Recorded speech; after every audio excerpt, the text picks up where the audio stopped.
Hello out there and welcome to Public Conscience. This is the anti-corruption program produced by the Progressive Impact Organization for Community Development, PRIMOG. PRIMOG is a civil society group with a mandate to promote good governance, participation, and accountability in Nigeria. I am Adaobi Obiabumo with Chidozie Ogbonnaya. Welcome to the program. On Public Conscience on Radio, we seek to evolve a corruption-free society through the amplification of corruption stories reported by our partner media organizations and drawing citizens and government's attention for democratic actions against it. This program is supported by the MacArthur Foundation. Today we will be looking at federal government's continuous rejection of Nigeria's low rating in the 2020 Transparency International's Corruption Index. We will try to find out what the federal government has put in place to avert the dangers associated with low corruption perception rating and why a non-governmental association, Civil Society Legislative Advocacy Center, CISLAC, accused the current administration of doing too little with respect to transparency in the recovery of stolen assets. Be ready to join us through phone and text messages. And the WhatsApp to send your message is 0902-265-6167. That is 0902-265-6167. And remember that this number is for messages only. So please begin to send your messages as soon as possible to 09022656167. The numbers to call will be given shortly. How conversant are you with the annual Corruption Perception Index ranking? As a citizen, are you bothered over poor rating by Transparency International's Corruption Perception Index? And how do you perceive the fight against corruption in Nigeria? The Minister of Information and Culture, Alhaji Lai Mohammed, last week dismissed Nigeria's low rating in the 2020 Transparency International Corruption Perception Index, saying that the rating do not truly reflect the great strides by the country in its fight against corruption. The minister also rejected CISLAC's accusation of lack of transparency in the recovery of stolen assets by the President Muhammadu Buhari-led administration. Alhaji Lai Mohammed said, and I quote, "I think that I am aware of that particular rating, which was not quite flattering to Nigeria, but our position, which I have declared before, is that that rating does not truly reflect the great strides that the administration has made in the area of fighting corruption." End of quote. And since the inception of Corruption Perception Index in 1995, the annual research product which ranks countries by their perceived levels of public sector corruption as determined by expert assessment and opinion surveys has remained relevant in measuring anti-corruption progress in different countries of the world.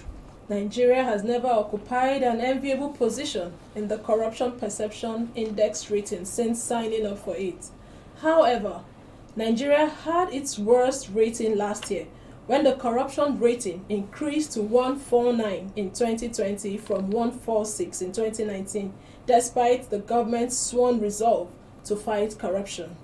And it is worthy to note that the current administration is not the first to reject corruption rating of the country, but for better understanding of why the Buhari-led administration has consistently refused to accept the latest Corruption Perception Index and their efforts towards stamping out corruption in Nigeria, we have in the studio the Senior Special Assistant to President Muhammadu Buhari on Public Affairs, Ajuri Engelale.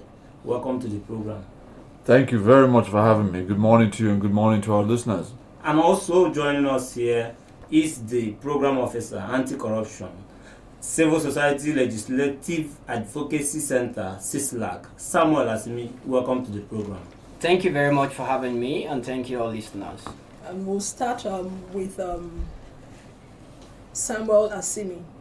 For the benefit of some of our listeners out there, what is Transparency International's Corruption Perception Index all about? And how do they arrive at their ratings?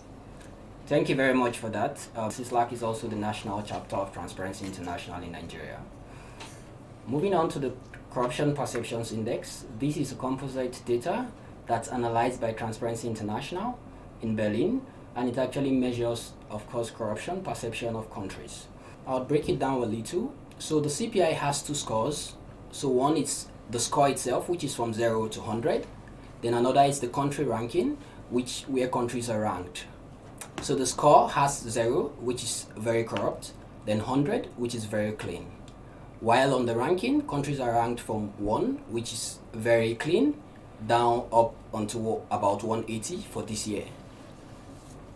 Talking about the methodology and how we arrive at this, as I earlier mentioned, it's a composite data that's conducted and collated from different sources by Transparency International Secretariat in Berlin.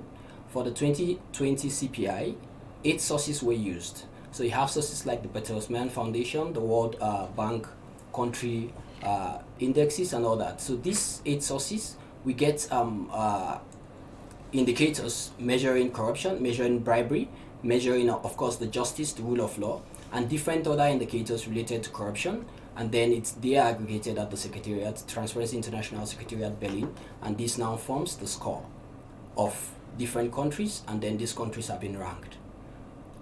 All right.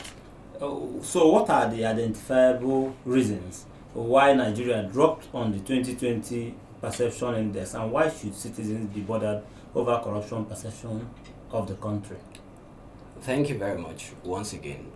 If you go through our press release that's on the 28th of January 2021, when we released the 2020 CPI, we actually listed a couple of activities or a couple of issues that should actually be addressed, and these are the existing gaps that actually related to or resulted in the low ranking of Nigeria on the CPI. First of all, we could look at issues around nepotism in appointments.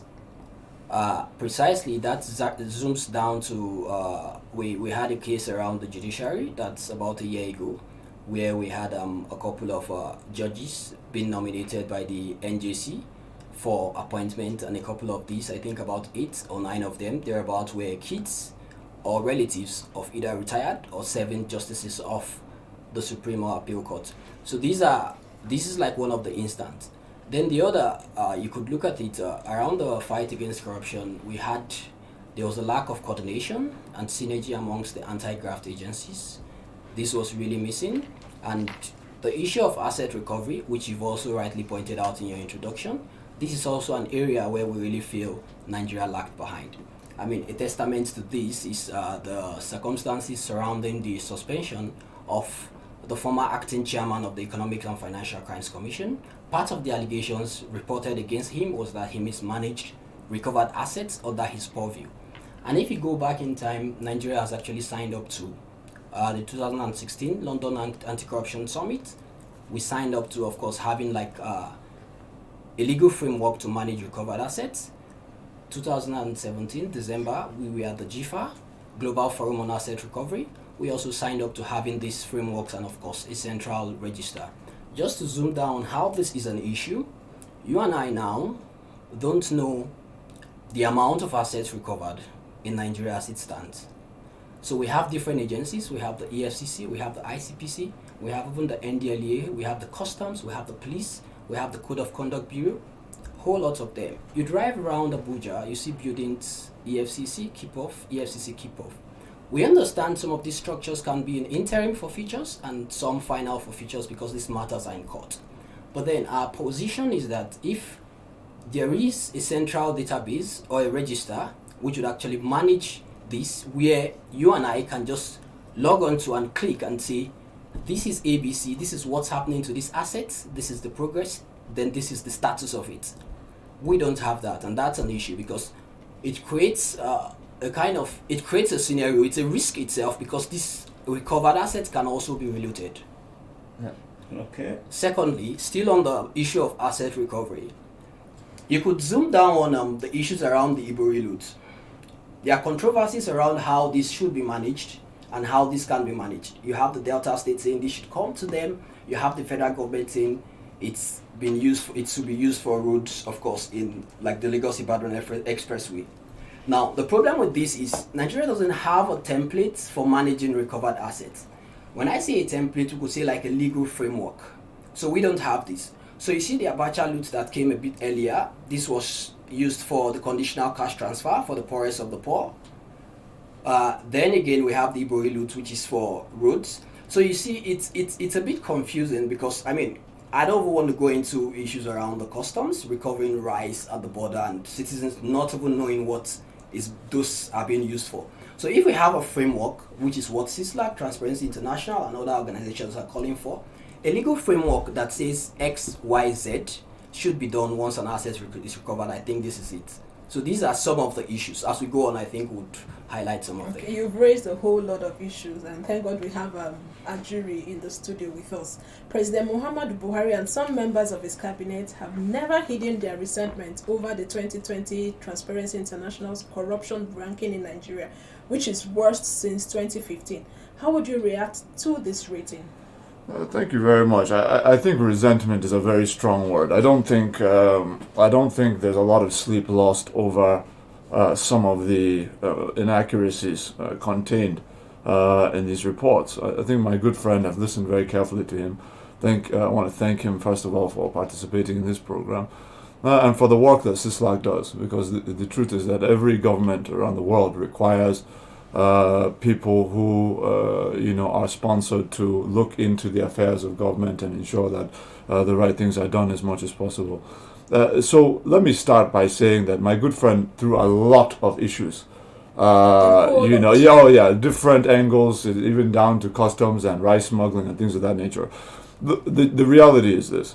Do we have corruption in this country when you look at government at all levels? Whether it's, obviously, when people talk about corruption in government, the only name that comes to mind often is President Muhammadu Buhari. In fact, as you've asked your questions, most of it has to do with federal government, when 50% of the resources just about are going to the states and local governments, and nobody asks questions. When it's time to look at budgets, everyone only looks at the federal budget. But that, be that as it may, it's ironic to me that my brother mentioned that the EFCC chairman, the former acting EFCC chairman, Ibrahim Magu, was removed from office, suspended first, then removed, due to some issues around inability to account for recovered assets.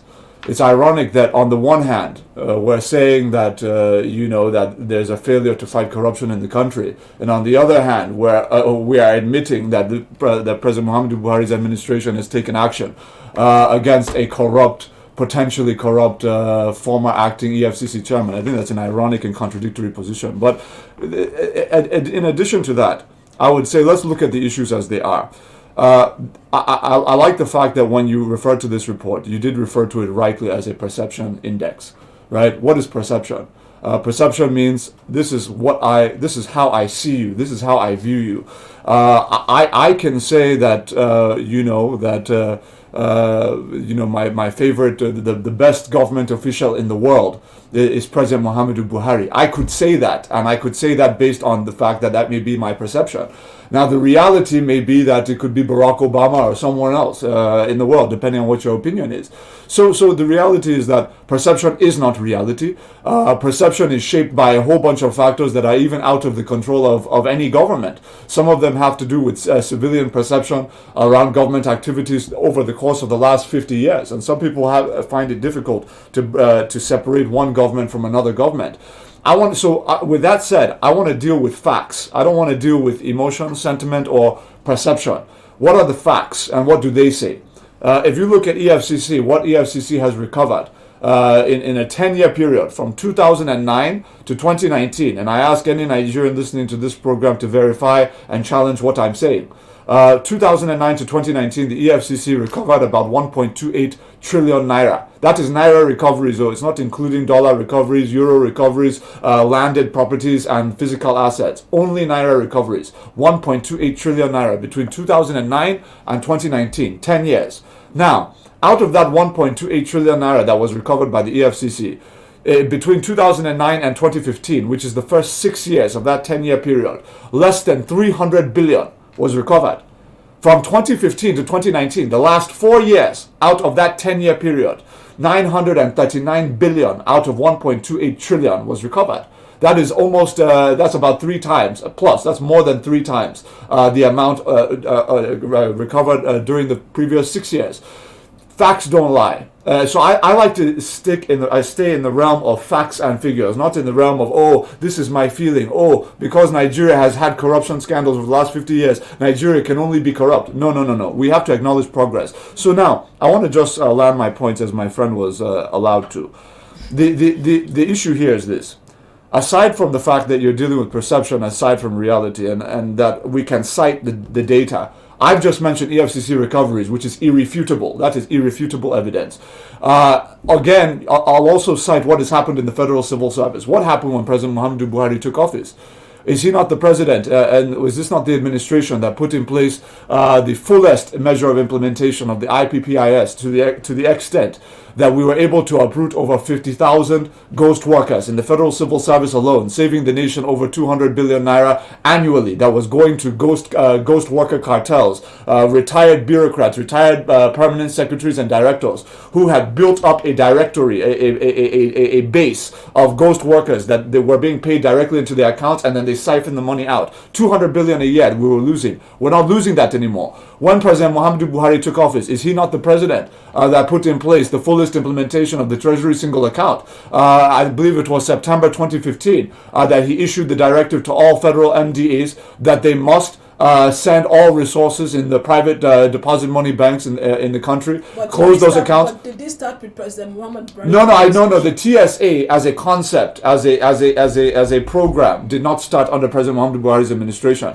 The implementation, and I was careful in what I said, the implementation of the TSA absolutely did commence under the presidency of Muhammadu Buhari, and we have seen as a result of that now a TSA, a Treasury single account domiciled in the central bank that is swelled with over 11 trillion as a result of those measures. Now, that's not even including the fact that you're saving hundreds of billions of naira in interest and all of that. Then it was this administration that did what? We put in place the whistleblower program, which had never been done in the history of the country, where for the first time, if you're working in a federal MDA, for example, you can now be able to send into the authorities, this is how much was stolen, this is how it was stolen. We recover the asset. We don't just recover the asset, we also give the whistleblower an agreed upon percentage of the proceeds of corruption that had been remitted. If you look at the whistleblower policy, we don't have a legislation yet, which so many civil societies are moving for. That's a separate issue. When we talk about institutionalizing a program, it's a legitimate observation, and it's something that's in process. Right now we have proceeds of crime bill, federal audit bill, and other bills that are presently going through the processes of the National Assembly right now. So those things are moving along. But the key issue is that when we're talking about perception and we're talking about reality, we're talking about two different things, and we have to be very careful that when we're talking about perception, we don't get carried away with random themes and random examples of corruption, that we don't look at the reality of what the federal fight against corruption has been. And I want to add to my brother the last point before I close on my first introductory statement, is that my brother mentioned the issue of the agreements, the legal frameworks that we have with other countries to be able to repatriate stolen assets. There are a few things here, because I don't want our people to be inadvertently misled by generalized statements that don't deal with the detailed facts behind what we're talking about. If you look at the agreements, for example, the Abacha-Lut agreement that he alluded to, there are a few of them. You have, under previous administrations, Abacha-Lut was basically sent into the country in an account domiciled under the Federal Ministry of Finance, where they basically would just decide how it would be spent and all of that.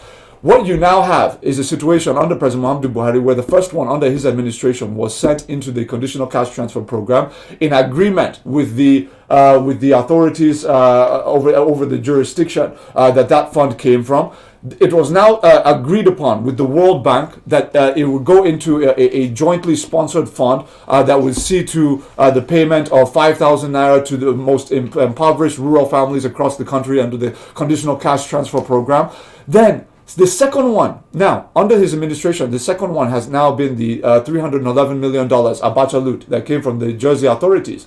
Now, it's important for people to understand something. When we get into an agreement in terms of how to repatriate these stolen assets, we're dealing with authorities that have essentially sovereign control over those resources. What people don't realize is that when funds are stolen from this country, and that's why details are important, when they're stolen from this country and they are found domiciled in another country, in another country's jurisdiction, as of that, at the point that they are seized, they are no longer that's no longer the property of Nigeria. It's no longer the property of Delta State or any other state. It is the property of the authority that seized the fund. So it is on the basis of the agreement that we strike with them that they now say that, look, okay, we will send it back on these terms because they have the leverage, because it's their asset at that point. And that's what most Nigerians don't understand. So we had $311 million that we split evenly beyond to 3 projects. One is not just Lagos Ibadan. Lagos Shagamu Ibadan Expressway is one. The second one is the 206 billion naira Second Niger Bridge, which is being completed next year. Lagos Ibadan Expressway is being completed next year. And then the third project is the Abuja Kaduna Zaria Kano Expressway, which is being completed in the first quarter of 2023.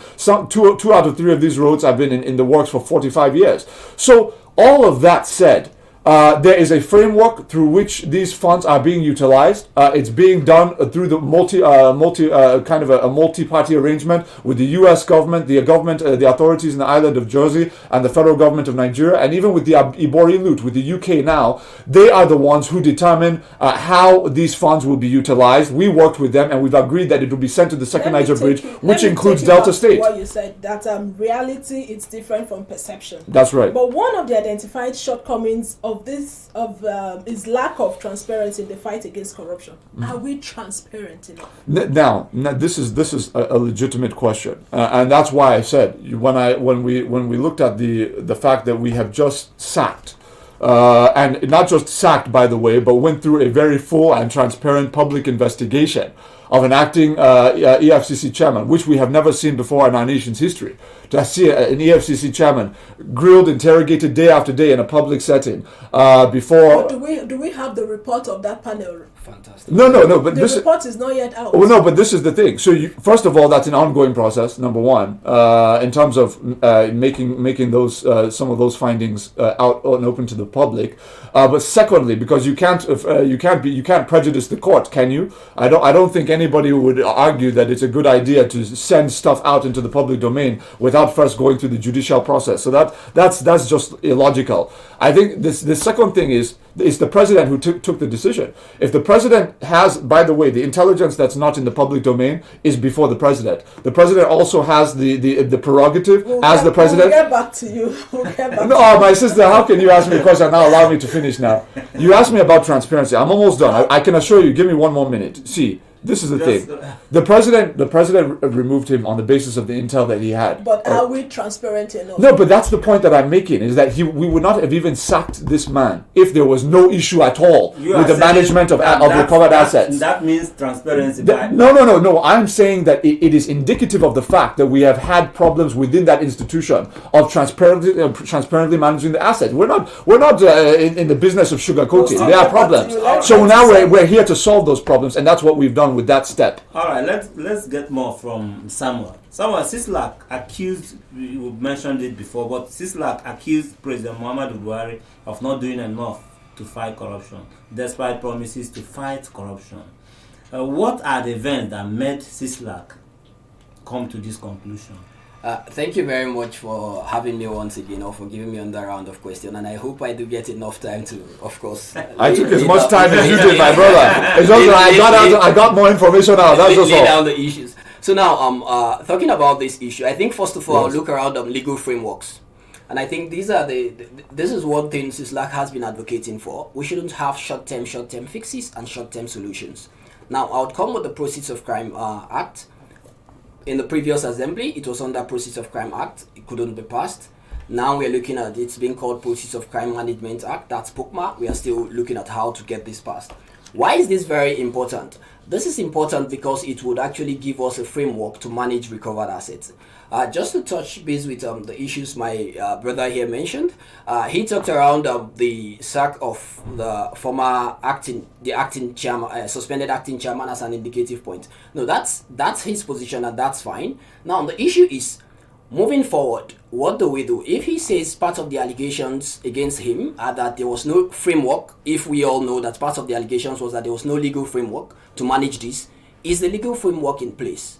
No, No, that's not what I said. No, I'm That's not. not what I said.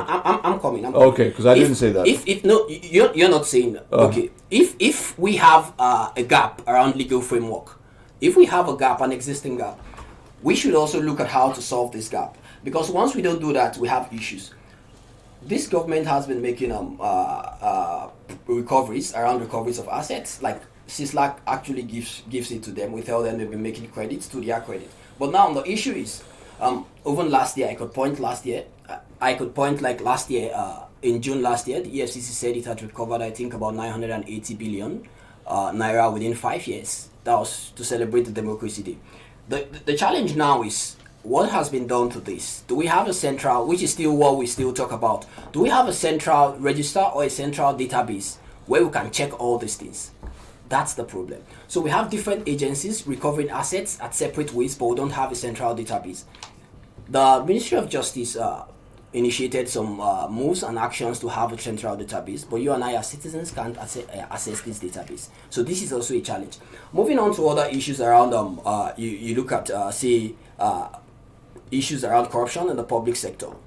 It is very interesting. And the discussion around the corruption perception or the corruption itself, it's important to point that it's not just CISLAC or Transparency International that issues out this figure. I think in January as well, Afrobarometer also issues theirs. They issued a survey. This was a survey conducted across Nigerians, and I think about 55% of citizens actually said the corruption has increased, and about 25% actually said it has decreased, as against 43% who said it has increased previously, and 43% who had said it has decreased. That was back in 2019. So this trend actually shows you that we have an issue and we have challenges. Looking at, I'll come to another area, which is the COVID response. That's the COVID relief response. I think it's fundamental that we'll push this out. Last year, we were all privy to videos. We also saw clips of issues around how the response and the palliatives, if you permit me to use that word, were handled. We had instances where politicians were actually hoarding these things and using them as palliatives, using them as souvenirs for birthdays and some whatnot. I think this is also like a challenge, and this also, of course, will definitely rank the country bad. Still around last year, we had issues around the NSAS protest. We all saw what happened during the NSAS protest. We all saw what transpired, how citizens were fed up with police brutality and, of course, police corruption, which the police still stands as, of course, the most corrupt institution in Nigeria, going by even the government's own indices. That's the UNODC and the MBS Bureau of Statistics in 2016 and, of course, in 2019. Of course. So, good. So these issues and these challenges throw up also show you and would definitely affect the measurement and the rating of corruption in the country and the rest. So if you look at it overall, CISLAC is saying, and the position is clear, the efforts are not commensurate with the results. The efforts are the efforts are not commensurate. Someone will continue on that line, but let's first get our listeners involved into this conversation. And just to remind them out there, please follow us on our social media platforms at Official Primorg. Primorg is spelled PRIMORG. Remember that we are streaming live on Facebook at Official Primorg. And remember that the program is interactive. The WhatsApp number to send your message to is 0902 265 6167. 0902 265 6167. How would you react to the conversation going on? How conversant are you with the annual Corruption Perception Index ranking? And as a citizen, are you bothered over poor rating by Transparency International's Corruption Perception Index? And how do you perceive the fight against corruption in Nigeria? Samuel, conclude your thoughts. Thank you very much. So, first of all, we'll look around issues around legal framework. We don't have this existing legal framework. I've mentioned the Proceeds of Crime Bill, the audit law. We had the Parliament passed the audit law, but it wasn't assented to by the President in the previous assembly. Issues which we don't know yet. I think maybe those like steps we need to also address, because we need an audit law to strengthen the powers of the Auditor General of the Federation. Please, let's take this call. Take this call. Okay, that's fine. Hello. Good morning. Your name and where you're calling from? Okay.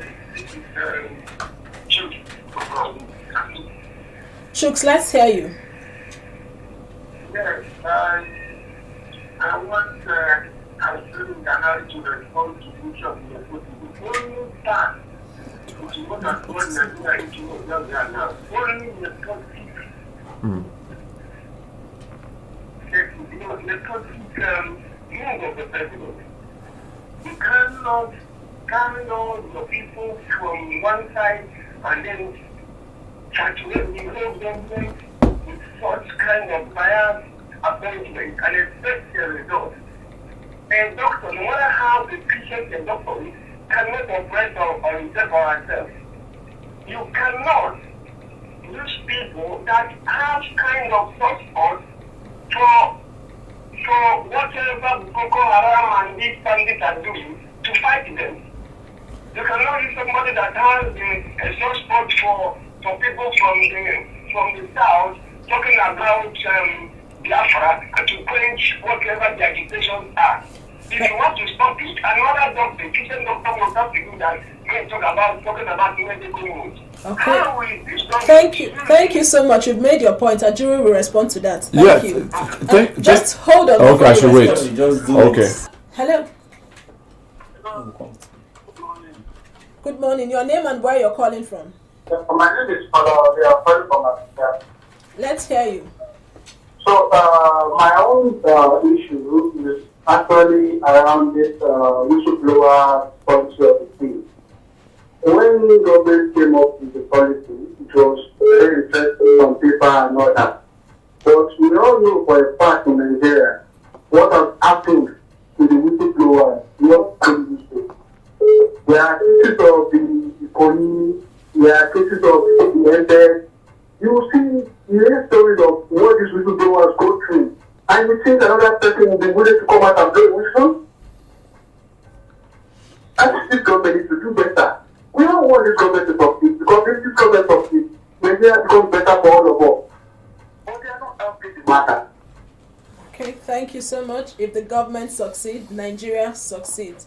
Let me give Samuel last 1 minute to end on his point before you respond to the issue of nepotism and whistleblower. Thank you.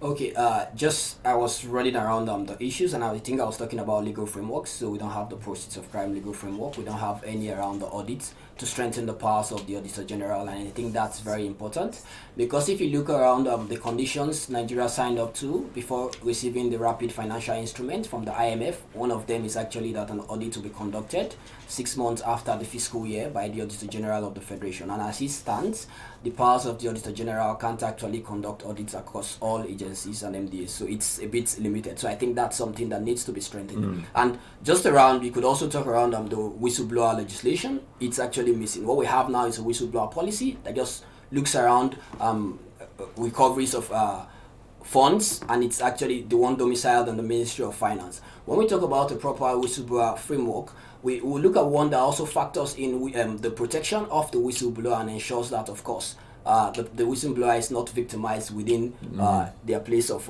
engagement or wherever they are. So these are key issues. Lastly, we could look around issues around security sector corruption. I think that's an issue CISLAC has also engaged with in the past. We have issues of security votes, which is still being doled out, and these are funds that are not accounted for. You just have lump sum. We don't know how much these things are when you break it into down. We've conducted different surveys in the past and estimates, but this is also an issue. You also have issues still around security. When you talk about security sector corruption, we have issues around non-payment of allowances of police officers. I think about a year ago, we had security officers protesting their non-payment of allowances. I think that's also an issue everybody would look at. So once we have all these things lined up, definitely, of course, the perception of corruption in the country and, of course, the experience of corruption by citizens will definitely not be high. First and foremost, yes. Let me ask you this question as you just face all. Yes. There's so much to respond to. Because according to this Transparency International, Nigeria dropped on the 2020 perception index because of lack of transparency in the emergence of COVID, which someone said. So looking at that, put together with nepotism and favoritism in appointments and promotion of some public officers and inadequate anti-corruption legal framework, how germane are these assertions? Thank you very much. First and foremost, you know what's very interesting about the whole thing is, again, it speaks to the fundamental flaw of prioritizing perception above reality, and I mean that in a very sincere way. Perception and reality. Yeah, I say favoring perception above reality. It's a major problem. What do I mean? Case in point is by my dear brother, who I'm very thankful participated in this program, who made the assertion on the. Who called in and made the assertion of nepotism that people from the Nigerians of northern extraction are being favored, and that they're just he used the word saturation, which I think is an offensive term anyway. But that's not even true. The Vanguard newspaper, Premium Times, who everybody knows are not government-friendly publications by any stretch of the imagination, did a forensic assessment of all the appointments of government. That's federal MDAs, special assistants, senior special assistants, PAs, everybody, special advisors, everybody, and came out with their results. What were the results? That Nigerians from the southern part of this country, that is southwest, south, and southeast, have received 52.4% of all appointments under President Muhammadu Buhari since he took office on May 29, 2015. The North has received 47.6% of the appointments. Yet, if you listen to the caller, you would think that 80% or 70% are going to the North. But so it actually affirms everything I've been saying on this program, which is that perception is different from reality. If you believe something, if I believe that Nigeria is the worst country on earth and no other country is worse than Nigeria, if that is what I want to believe, then that is my perception. Whether or not Sudan or Somalia are much more miserable, it doesn't matter, because my perception is that Nigeria is the worst in the world. So that's why I challenged all of our listeners, as well as my co-panelists. I'm coming, please. That we must be able to stick to the facts of the matter. That's on the nepotism question. Yeah. Now, in terms of the COVID-19 response, there were multifarious interventions that were put in place. You have the 2.3 trillion naira economic sustainability plan, which was designed and overseen in implementation by His Excellency the Vice President Professor Yemi Osinbajo. The interventions we made, let's just use as a case in point. I know because I was involved with the administration of some of these policies as they were being developed. The Survival Fund is an automated process. The Survival Fund is a 50 billion naira facility we put in place for Nigerians to basically pay the salaries of MSMEs across the nation, so that those jobs do not go into extinction as a result of the pandemic. Right now, over 500,000 Nigerians are being paid their salaries directly by the federal government of Nigeria through the Survival Fund. How does it work? You go to the website, survivalfund.gov.ng, you register your MSME, and you say, look, I have 3 staff, 5 staff, this is their salaries. Then we say, okay, fine, that's good, but to ensure that you're not lying, we will now ask you to upload the verifiable bank documents that prove that over a period of time you have indeed been paying this salary to this many staff. Once you have done that and we have verified that you're a legitimate MSME, you've been registered with CAC, you've been paying your salaries, we see the bank documents, we now say, okay, good, we will now pay through use of digital payments through BVN. We send no cash. We send directly from Federation account into the accounts of the workers through the Survival Fund that had been put in place. You cannot get a more transparent measure than that. That's number one. Number two, if you look at the 300 billion naira CBN COVID-19 household loan that we put out, and that's still ongoing right now, you have millions of Nigerians, hundreds of thousands of Nigerians that have attested publicly on Twitter and Facebook. They didn't know anybody. They didn't know a senator, a governor, anybody. And they went to the website, they applied through Nassau Microfinance Bank, and they're able to get nearly zero interest capital to get them through this difficult time. Household loans of up to 150,000, 250,000 naira for households and small businesses across the country.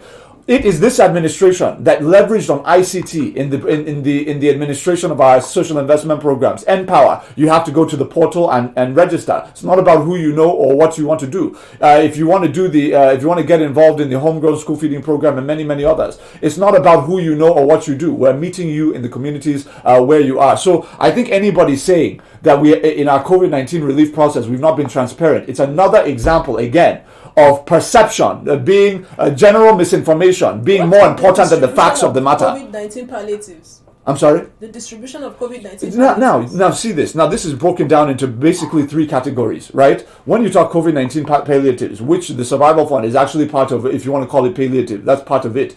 You have 3 measures. One, you have federal response, right? Federal government response. Secondly, you have state and local government response, right? Because they also did their own state matters that had nothing to do with the federal government of Nigeria. Then you have, thirdly, the private sector response. In the private sector response, you had predominantly the CACOVID, which was the alignment of major CEOs in the country, Dangote, Jimovia, Tony Elumelu, and many other industrialists who brought their own money together to basically provide food relief packages distributed to citizens across the nation and all of that. You have that. Then on the federal response, you have the economic sustainability plan, which I've just talked just a fraction about in terms of the impact it's having.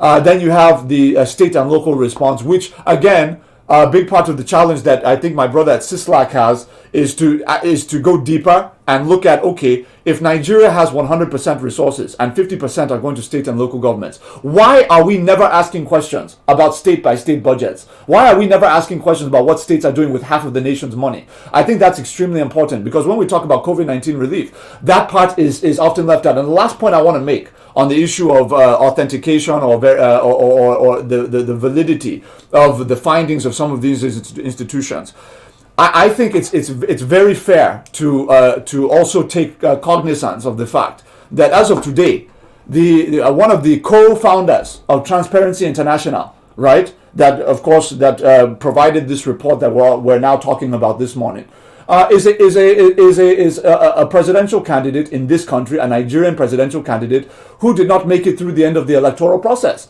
This is somebody who is politically interested in the politics of this country. So my point is, but this is not the first time. And madam. I need to finish my. It's important that I'm not interrupted on this, because I must be allowed to say what is true. The fact of the matter is, the co-founder of Transparency International that is involved in citing perception data, not reality or factual data, perception data or opinions. That person was a presidential candidate in the last election cycle and has clear interest in the politics of this country, and is on Twitter almost every day abusing the President Muhammadu Buhari, and before President Muhammadu Buhari was on Twitter every day abusing Goodluck Jonathan. So my point is that if somebody has a political interest and they are part of the controlling ownership of an institution that is providing corruption reports on Nigeria, how credible and how independent are those results? That is the question. But the rating and the ranking is not only done in Nigeria. No, I know. Even if the head office is in Berlin, if it's a Nigerian who opens that office in Berlin, are we fooled? Have you gone through the Nokopo platform by the Bureau of Public Procurement? I don't know if you've gone through that. Go ahead, please. You're making a point. There are lots of MDAs are supposed to upload their procurement plan on that platform. Mm-hmm. If you go through the database, you'll be wowed. My sister, you're diverting from the point I've just made, and I think instead of defending what cannot be defended, I think the main thing is for the CISLAC man to respond to what I had just said. He will respond to what you said. But if you look at, you should allow him to do so. He will do that. But I'm saying, if you look at the Nokopo upload on the Nokopo platform during COVID-19 and COVID-19 procurement by MDAs, you'll be wowed at how much items were procured. And the inflation on some of those items. First of all, what I will say on the issue of COVID-19 relief is very clearly you have multiple components of the relief. Some are federal, some are not federal. Some are government, some are not government. So I cannot be accountable for what we were not involved in. I can only be accountable for the ones that we were involved in. And the 2.3 trillion naira economic stimulus that provided for many of the packages we're talking about, even the guaranteed offtake scheme, where we have Nigerian MSMEs that we are supporting to provide the relief materials to create local jobs under the same programs, that is also automated. So I don't know what it is that has not been clearly elucidated. You're even talking about a platform that you can go and look at online. Is that not even a measure of transparency, that you can even cite an online platform that is showing the inflation rate? How transparent are these MDAs? Let me allow someone react to what you have said. Thank you very much. Just to point out, the Nokopo platform is actually a government-owned platform run by the BPP, the Bureau of Public. Exactly, that's what she said. No, she said that. just so it's established. Yes. And ICIR, International Center for Investigative Reporting in Nigeria, actually had investigative reports around it and shows how items they are actually inflated over 100% and the rest. Issues like thermometer and handheld, the rest. Looking around the issue around the methodology and the CPI itself. So Transparency International is chaired by Delia Ferreira Rubio. She's actually the chair of the board of Transparency International, and all members of the board can actually be seen. You can actually see them. We have a code of conduct and ethics for Transparency International. Political influence is not permitted, and hence all our research and our outputs are actually sound. Corruption is also not permitted. I'll tell you why. Now, we reviewed the methodology for the CPI, and in 2012 it was also reviewed, and we actually conduct independent audits of the CPI. Now, in 2012, the European Commission Joint Research Center actually conducted an audit, and they still repeated the audit in 2017, and they found out that it was actually the CPI is conceptually sound, it has a sound structure, and is coherent and balanced. So these are actually the points conducted by an independent audit. Now, this is not something you say was influenced or anything. This was an independent audit by the European Commission Joint Research Center on the CPI. Now, looking at statistics, it's important we don't get dragged away around looking at empirical evidence and the rest. There are different ways of conducting statistics. You could have a perception survey, you could have an experience survey, you could have a different survey. Now, which mode or which method individuals take, it's important we also know that these are empirical, proven evidence. So if we are trying to maybe fault any of this evidence, we should also be careful, because the Afrobarometer, which I also cited, which also showed an increase, wasn't a perception. Well, because of our time, could you respond to the seriousness of the allegations of nepotism? In Nigeria, right? Yes, please. Yes, it is a challenge. It is a problem. Like I said in my opening remark, about 8 of the 33, I think, judges nominated by the NJC at about a year ago to be appointed were actually relatives of past or serving justices of the appeal or Supreme Court. And it's also important to highlight that when we say there is corruption, or when the CPI says there's corruption in Nigeria, the federal government shouldn't just see it as an indictment of the federal government alone. If you look at our report and our statements, we said federal, of course, state, subnational level. We said the executive, the legislature, and the judiciary. It's not like a witch hunt. We are all patriotic citizens and individuals. We all want a better nation. It shouldn't be seen as an attack or as an affront on the executive, no, or on the federal government. We also stated there, part of our recommendation was that the National Anti-Corruption Strategy, NACS, should also be cascaded down to the state levels so that the states would also get involved. We are also for open transparency at the subnational level, and of course at the federal level as well. So it's important to highlight that, so it doesn't seem like the CPI just measures only. No, it doesn't. Somewhat as we round off, yes, please. Just since you've started about on solution, let's go that way. What must government do differently to advance the anti-corruption fight from where we are currently? Beautiful. And if you look at the statement CISLAC made after the release of it, first of all, we need legal frameworks, existing legal frameworks, like the process of crime, bill, whistleblower bill.